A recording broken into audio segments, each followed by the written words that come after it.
You guys have a ton of players, right? Is that accurate? Like too many? Yes, we do. We should. It's easy to forget who's who and who's where. Let me. Yeah, I was like looking. I was like, Trey Burke. What the?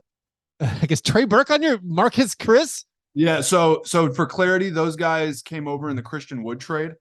Oh, okay. Okay. All right. That makes sense now. That's all. And so they'll probably be waived. So Trey Burke, Marquise Chris, Boban might stay. There was a fourth player. I don't even remember who it was. This is a great refresher. Yeah, it's just so random. But I saw so many players. Sterling Brown. Yeah. Okay. I saw so many players on the roster this morning, and I was like, I don't remember Trey Burke playing on the Rockets. And then I was like,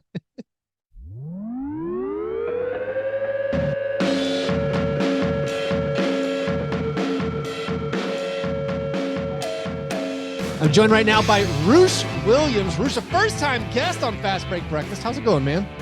Man, I'm doing well. It's around 9 a.m. in the morning over here on the West Coast, so I'm refreshed. I'm good. I'm ready to go. How about yourself? I'm doing excellent. So we met in Las Vegas. This is one of the great things about NBA Summer League. You go out there, you meet people who cover the NBA, you meet other podcasters, and first time, I got to know you a couple times. I realized that I had you muted on Twitter. And I was like, oh, let me unmute this guy. Let's see what he has to do. That was a lot of fun. I don't have a lot of Rockets fans in my life. I've realized I don't want to speak for you. I don't know, do you run into many Grizzlies fans? I'm assuming not that frequently, but I realize I don't know any Rockets fans. No, I don't. And that's actually one of the great things. It's funny, right? Because we were like, oh, hey, what's your Twitter stuff? Yeah. And then we saw that he had me muted, and I was like, oh, I'm sure it's because of one of my troll tweets that I said at some point. I have thousands of people. I'm not exaggerating. I have thousands of people muted. But to your question, man, no. So and I remember we had a conversation about the fan bases, and I remember I was talking about how the Rockets have so many international fans because of Yao Ming, whatever, Alperen Şengün, just all the different international players. And you had commented that the Grizzlies don't really have that dynamic, at least not widespread. And so that was, to me, it was like, I guess I don't know much about the Grizzlies fan base. So that was kind of like my introduction. Yeah, I think we have a few New Zealand fans now. We got some Steven Adams supporters. Obviously, there's that Spanish contingent that I assume is still there. But I'll be honest, I do not have many interactions that I know of with Spanish fans. I think most of my fans are located kind of close to Memphis, as it turns out. That would make sense. As your first time on the show, I don't know if you're aware, we actually do talk about breakfast. Are you much of a breakfast man? I love breakfast, but okay. I might disappoint you because today's breakfast was nothing extravagant. That's fine. I mean, you don't want to set the bar too high. So if you come back on, you have to exceed it. So, baby steps, it's like your rookie season. You don't want to be maybe like Jalen Green, you get people excited, but then people have expectations. No. Sometimes it's good just to come in and be like, yeah, I wasn't that good. Nowhere to go but up. Accountability. So today for breakfast, all I had was a pack of fresh blackberries. Oh, all right. Just some good old blackberries and a cup of Joe, baby. That's so. And by the way, you just held up a Rockets mug. Very nice. Right. Very nice branding. How long have you been have you been a lifetime Rockets fan? Well, what's your earliest Rockets buy-in? Who was your first favorite player? So I'm 33. Okay. So I was born in 1989. Yeah. That math checks out. Yep. The Clutch City Rockets got me into basketball. So there you go. Yeah. So the first memories I have is the very first distinct memory that I have to this day is I remember as a kid in the 94 season, the regular season. Yeah. Vernon Maxwell hit. The Rockets were playing the Warriors. I think they were either losing or it was tied. Last play of the game, broken play, balls sailing out of bounds. Vernon Maxwell runs, grabs it as he's falling out of bounds, chucks it up, hits a game-winning three. And that was my first memory of the Rockets. And then obviously that year they won the title. Right. Then they won it again and they swept the Magic. And so as a kid, that's just they had me hooked, That's awesome. I mean, by my math, you were very young enjoying that. But that's amazing. I mean, I remember watching that. So I'm a solid decade older than you. Okay. And I do remember I remember that finals. I remember the OJ chase interrupting the Knicks Rockets finals. I remember Olajuwon just destroying Patrick Ewing. And now like this has become like, I'm not a huge basketball historian, but I do go back and I have like Knicks fans where we argue like who had the better supporting cast. So like Knicks fans are like, oh, Ewing had these terrible stats because it's a supporting cast. And so there's always an argument back and forth. I mean, I think there's a fair case to say that the Knicks had more famous and better guys, but I don't know. I guess that's still a debate fans could have. Like, without derailing, yeah. if you want to go, I'm always happy to go there because I love talking about that team. But yeah, as a kid, those guys are etched into my memory, right? Like, so I would argue that John Starks was probably a better secondary option than anything the Rockets had as far as a scorer goes. I think so, but again, right? Also, Harper, I think both of us are saying, I haven't gone back and historically researched this. I have vague impressions. I go back on Basketball Reference and I look to see who the rosters were. But again, these are. But if you look at the Rockets, it was that specific team. This was before the Drexler trade. People forget that it was Olajuwon, and their second option was Otis Thorpe. So he was but he was like a double machine, prototypical '90s power forward, bruiser kind of guy, quote unquote. But then after that, it's just role players. So that Olajuwon had like Kenny Smith. And like Vernon Maxwell and like Big Shot Bob was Sam cutting Cassell his teeth. As a rookie. Sam Cassell, yeah. Carl Herrera, if we're going all the way back. Oh wow, I remember that guy. Yeah. Definitely. The amigo. Maybe the Knicks were just more famous. Maybe I'm looking at that prism where like I knew they had Charles Oakley. They're a big market team, Yeah, they had Charles Oakley. They had Derek Harper, John Starks. One of my favorites from back in the day, Hubert Davis off the bench. So it was one of those like grinded out defense type teams, Pat Riley identity, that whole thing. So. I actually just read Blood in the Garden, Chris Herring's book about the Knicks. It's incredible, by the way. But I like making fun of Ewing. It's one of my I have things that I make fun of, and Patrick Ewing being one of them. There's like a YouTube clip of like Patrick Ewing's greatest 10 plays, and not that impressive. So I do. Maybe I engage a little bit. I like to troll a little bit. It's interesting how results change the outcome of history or change the legacy, of course, and that makes sense. But it's like Ewing was, one game away from being a New York legend forever. There's no question. He was one John Starks 2 for 18 away or whatever. He was one Olajuwon fingertip block in Game 6. That's right. So the Rockets right now they're a fair piece. From that Olajuwon squad, they're in like a basin hopefully the rebirth cycle is coming. I will one thing they have going for them, which I read wrong initially, is the way the Harden trade is played out for them, because currently you guys are these vested stakeholders in the failure of the Nets. And the Nets are a slow motion car crash right now. What's it like? I guess before we get into your team, what's it like watching the Kevin Durant saga and whatever you want to call the last year of the Nets, knowing you guys got all these pick swaps and picks coming from them? It's a roller coaster. It's awesome. I mean, so look, when we can get into the trade and where we stood when the trade happened versus now and all that. But when the trade happened, I mean, there was a ton of blowback. Okay. And so to see the Rockets gamble and investment paying off this quickly, I think that they thought this was going to happen. I don't think they thought it was going to happen this quickly. So to wake up and see the Woj bomb or, Joe Tsai's tweet the other day was incredible, because that was just like, hey, Kevin Durant, you're not going to push us around. And so every day I'm still skeptical, because on paper, that's a pretty talented team. And if I'm Kevin Durant, I don't know the specifics of their relationships and what's driving this divide. But if I'm Kevin Durant, I'm thinking, I don't know if I'm going to end up in a better situation after a trade, right? So in the back of my head, it's almost like I'll believe it when I see it.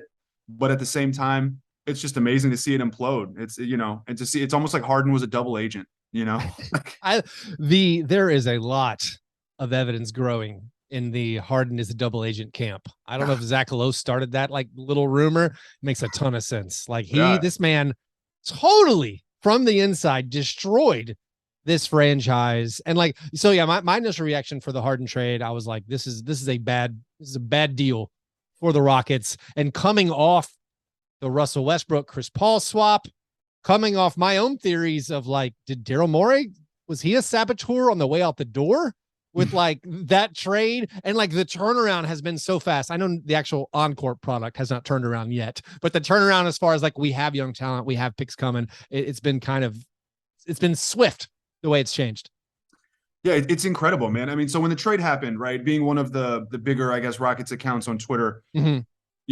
I was receiving a ton of blowback and just a ton of, and I was arguing with people and all that. So a lot of what I saw was, the Rockets just got imaginary compensation, right? Picks. Who knows what picks become? They didn't get a player. They traded Karis LeVert. They didn't keep Karis LeVert. They traded Jarrett Allen. They didn't keep Jarrett Allen, which I think is the only legitimate gripe of the trade. And we can get into that. I'll still disagree with that for what I think are good reasons. But Karis LeVert, often injured. Before last season, he'd only played more than 57 games in a season once in his career. I really After don't last like season, Karis LeVert, by the way. He's one of my guys. He's one of my guys I'm out on. I've never liked Karis LeVert. I'm like, no, it's not. Right. I thought the Pacers stole from the Cavaliers by getting rid of him for anything. But anyway. Yes. So he's an inefficient, he's all right.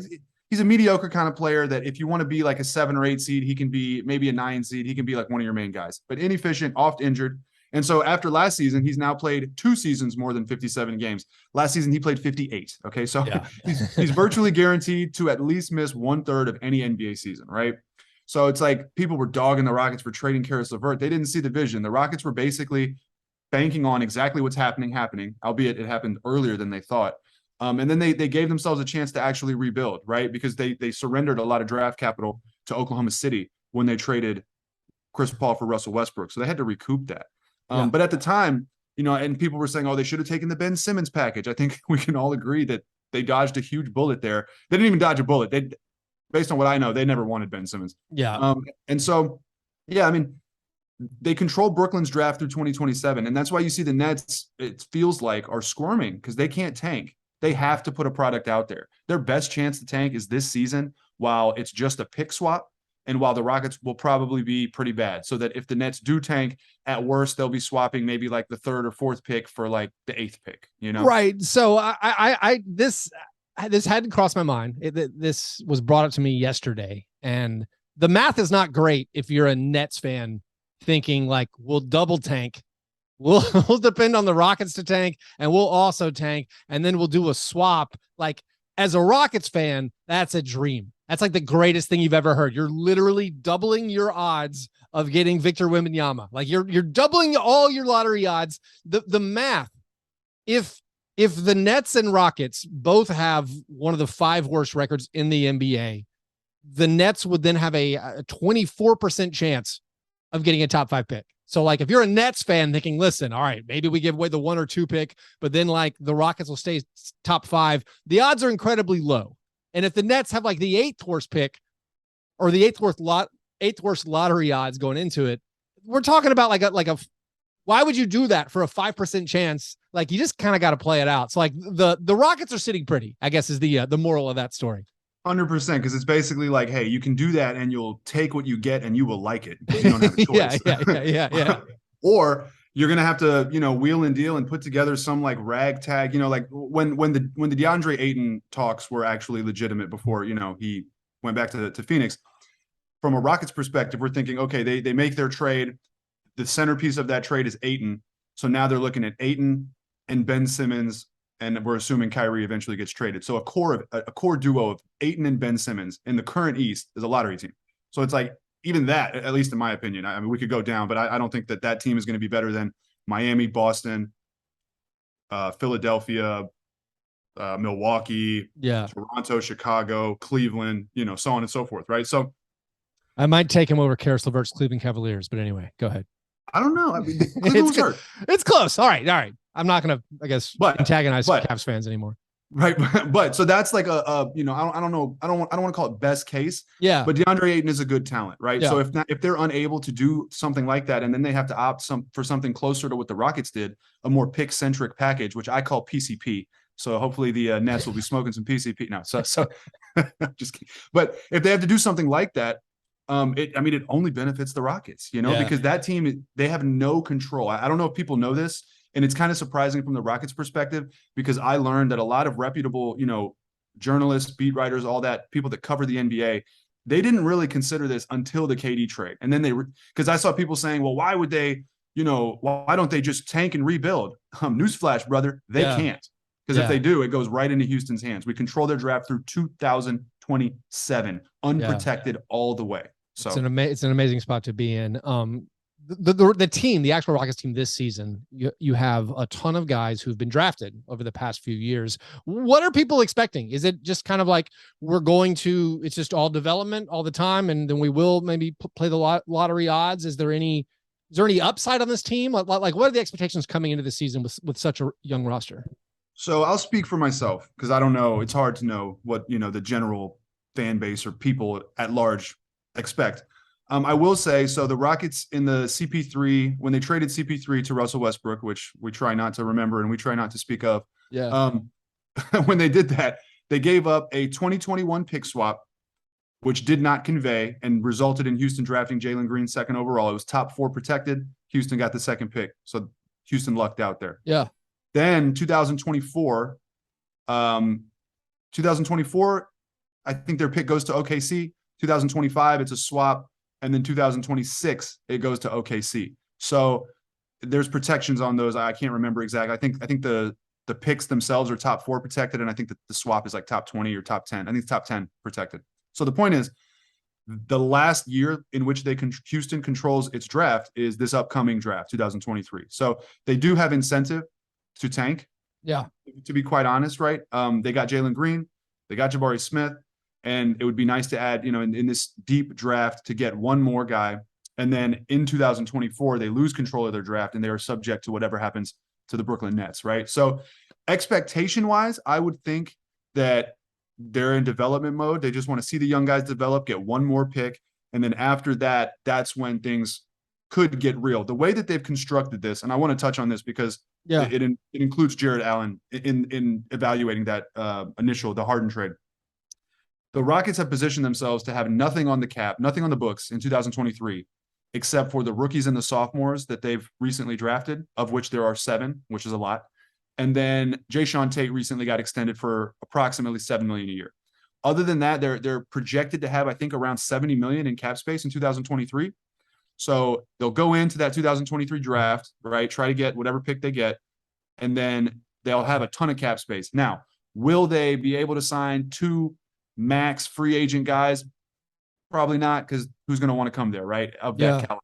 But what they can do is they do have flexibility to now absorb players for either in a big trade, if they want to use some of their Nets picks, some of their assets to go get a big fish and absorb that into the cap, or they could do something like take on a bad contract from another team in exchange for premium assets, like a Tobias Harris or something like that, right? And the good thing about it is that they can do that in 2023, or they can kind of push that back to 2024 based on how they want to do it, because that's how their cap is set up. Eric Gordon comes off the books. Christian Woods has been traded. The rest of their roster is basically a rookie or a sophomore. You got Garrison Matthews up in there for like $1 million or $2 million a year. So their cap is kind of expertly set up. And I bring up Jarrett Allen because people criticize the Rockets for not keeping Jarrett Allen in that trade. And I'm pretty sure the reason they didn't is because they knew they'd have to re-sign him for 5 years, $100 million, which is a good deal. But it eats up at that cap space. It eats up their flexibility. And simultaneously, you have Jarrett Allen on a team that's not ready for his contribution. So that's kind of my expectation. One more year of tanking. Yeah. Develop that core. See who fits where, right? You get some more data points on Alperen Şengün starting for a full season, so on and so forth. Figure out what you do with Kevin Porter Jr. Do you extend him? At what price? Is he your point guard? And then you maneuver after that. Is Şengün, is the expectation he's going to be the starting center? Yes. Cool. That'll be fun to see. I think he was, anytime you got your backup center throwing between the legs passes, looks behind the back, everyone loves it. It's like NBA Twitter eats it up. The hipster podcasters like myself, we eat it up. So it'll be fun to have a bigger sample size of that. Among these young guys, like the rookies and sophomores, it's a remarkable thing to have 7 players drafted in the first round of the last 2 years.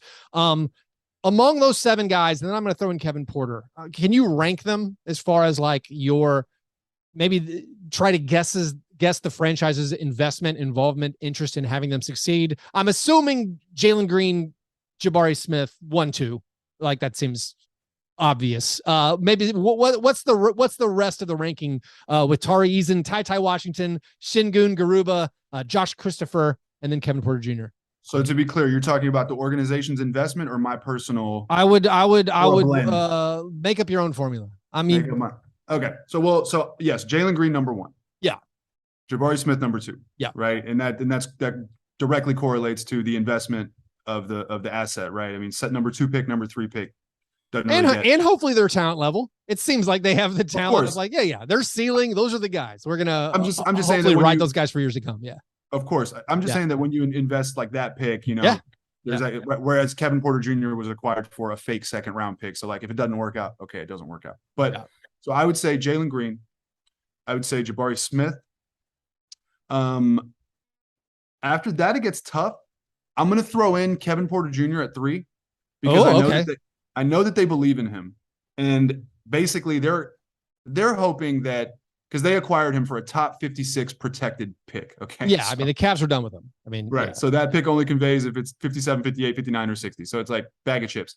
But the upside is insane. And so if he does hit on the upside, it's like playing with house money because now you have a big piece of a potential core. So those 3, let me pull up the names because I'm forgetting exactly. We have Garuba, Josh Christopher, Tari Eason, Ty Washington, and then Şengün. Usman Garuba. Şengün. Yeah. Okay, yeah. So I would go those 3. Then I go Şengün 4. Okay. And the thing with Şengün is that people have questions about his size and defensive limitations potentially as a big. He's 6'9". Hopefully he'll eventually hit 6'10". But I think he's deceivingly good at blocking shots, better than people give credit for. He averaged almost 1 block per game. But so I'll go Jalen, Jabari, Kevin, Şengün, Tari Eason 5, Josh Christopher 6, Ty Washington 7, Usman Garuba 8. Interesting. I like the ranking. My Josh Christopher, like, I realized watching him at Summer League, I was like, I don't think I watched the Rockets very much last year. Like he seemed like I was like, I don't know much about this guy. He did have one play that like was noticeably like maybe not the best thing to see in Summer League, where he got real upset where someone didn't pass to him on a fast break. And then like he threw a water bottle and things, and like everyone was talking. I didn't see that. Did he? Yeah, like I don't think I dreamed it. I was sitting with some media folks, and they were like, "That's not good." So like, wow. maybe it was a late night the day before. Maybe it just we all have our rough moments. But like, what does Josh Christopher bring, and how does he separate himself from like if he is competing for playing time with Jalen Green and also Kevin Porter Jr.?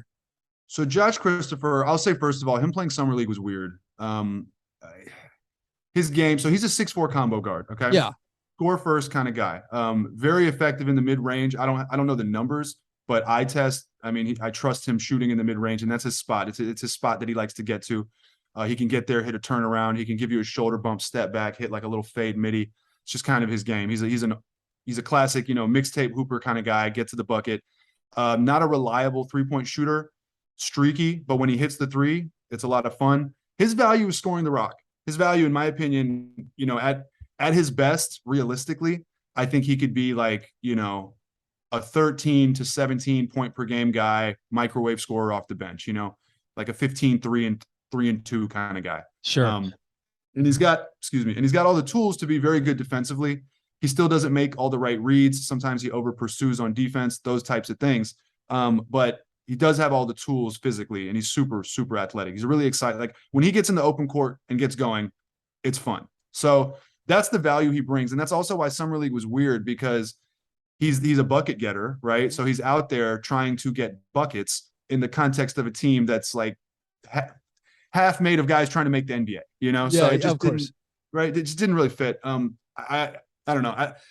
I didn't think he was going to take a step forward in Summer League. I feel like his value is just going to be scoring the ball off the bench, So hopefully next season when he plays, he can kind of bump that up, right, and be like a 11 to 12 point per game kind of guy, be their sixth man. That's what I see from him. In this young core, is there are you guys missing like that guy who isn't the ball in the hand scorer? It seems like a lot of the people need the basketball, or want the basketball. Their strength is, give me the rock, I'm going to go get a bucket. Like, do they need the playmaker, or they need the distributor? They do. Yeah, no, you're right. So they have Jalen Green. They have Kevin Porter Jr. They have Alperen Şengün, who in a different context needs the ball in his hands. And they have Josh Christopher. And that's not even counting the other guys, right? So, yeah, they do have a lot of those guys. The hope is that towards the end of the season, Kevin Porter Jr. became he had 7 games during the last 7 games of the season where he just exploded. It's hard to know what to do with those 7 games because 2 of them were against the Kings, 2 of them were against the Nets and the Hawks, one against the Raptors. So decent competition, but it's 7 games, small sample size. The Rockets lost all of those games. It's just hard to know what to do with it. But he was putting up like 28-8 or 27-7, something like that, on above average TS percentage, on close to 40% from 3, on high volume. Just the numbers were very impressive. I think only like 3 turnovers a game. I think it was like a 6 assists to 3 turnovers. And not even the turnovers were inflated. He had 1 game with 8 turnovers. The rest of them were like only 2 and 1. So if he can be your point guard and he can juggle those duties, then that kind of gives some breathing room for everyone else to operate. But I do think that they do need someone off the bench to score, because right now it's Eric Gordon in theory, and he's only under contract guaranteed for this final season. And they might trade him. So it's like if they lose Gordon, then they need someone to come off the bench and just score. Gotcha. I think they're gonna have a lot of willing volunteers though. Like, I'll put some shots up, coach. Let's wrap up with the guys we're most excited about, Jabari Smith and Jalen Green. Jalen Green is one of the most exciting basketball players. Like, I didn't watch a ton of Rockets, but it was always a Jalen Green highlight where I was like, what? Oh my goodness. I was refreshing myself. Like, he had a dunk on the Raptors last year that is just like beyond special. He also had a nice baptizing of Jakob Poeltl. The guy is electric, and beyond the dunks, he can score the basketball. He's incredibly young. And then you have Jabari Smith, where we don't know what he is. He was presumed maybe number 1 pick for a while. What are you seeing from those 2 guys? What are you excited about? Like, what are your hopes and dreams for what they can bring?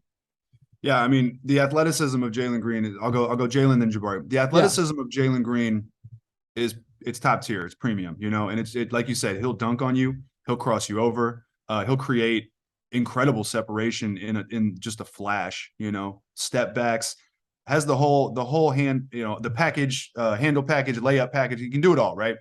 What I'm hoping for is for him to put it all together consistently, and he's able to make plays as well. He's not just give me the ball, score. He knows he can do some secondary creating, right?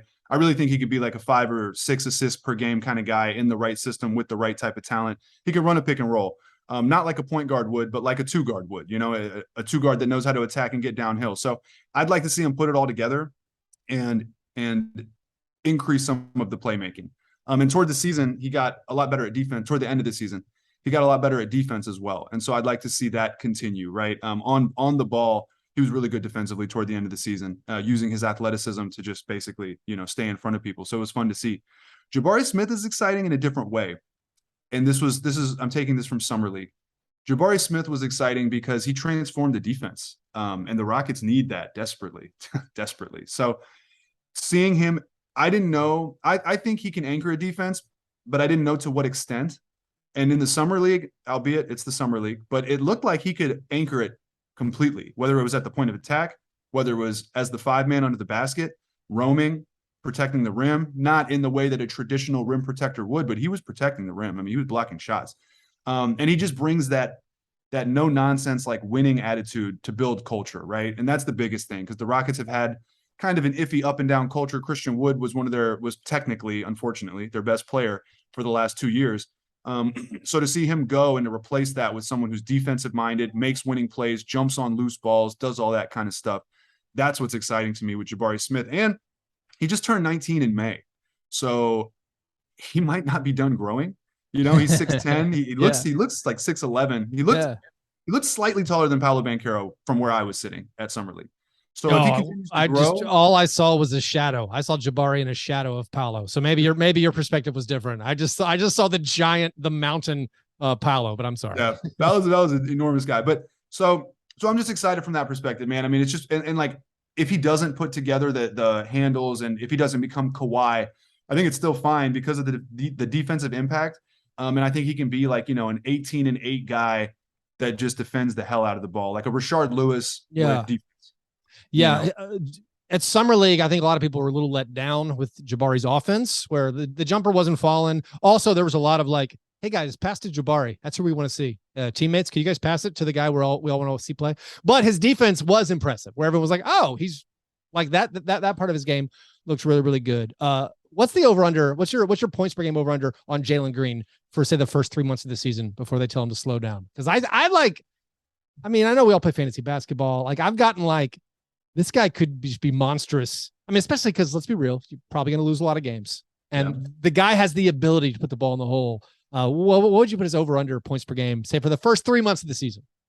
Between 20 and 21. We'll say 20.5. Oh, that's so unoptimistic. I was going to go much bolder. I was going to go. So I'm thinking like 25. I think he's going to put in 25 a game. I think he's going to score so much. So here's what we haven't talked about at all. Okay. It depends on Steven Silas, the coach. Okay. For a majority of the season, Steven Silas had Jalen Green just utilized as kind of like a third, fourth, fifth guy. He would get his shots up, he'd get his attempts, but the context in which those attempts came would be spurts where it would just be like 3 or 4 possessions in a row of Jalen Green, and then he's parked in the corner, for a quarter and a half. So at the end of the season, they let him out of his shell, which is why he dropped 30, 6 times in a row, and then ended the season with a 40 ball. So if they let him out of his shell completely, you might be right. Maybe we're looking like 23, 24. If there's still some of that, like, hey, we're slowly bringing him along. And so that's part one. Part two is, like we talked about earlier, KPJ, Alperen Şengün, Jalen Green. There's a lot of ball. There's not there's not enough, ball to go around, whatever the phrase is. Too many people, one ball, whatever. So that's the other thing. If you took one of those guys out of the equation, he could maybe go for like 25 plus. If they play like they did in the last 7 games of the season, where it's Kevin Porter Jr. and Jalen Green running and gunning, then you might be right.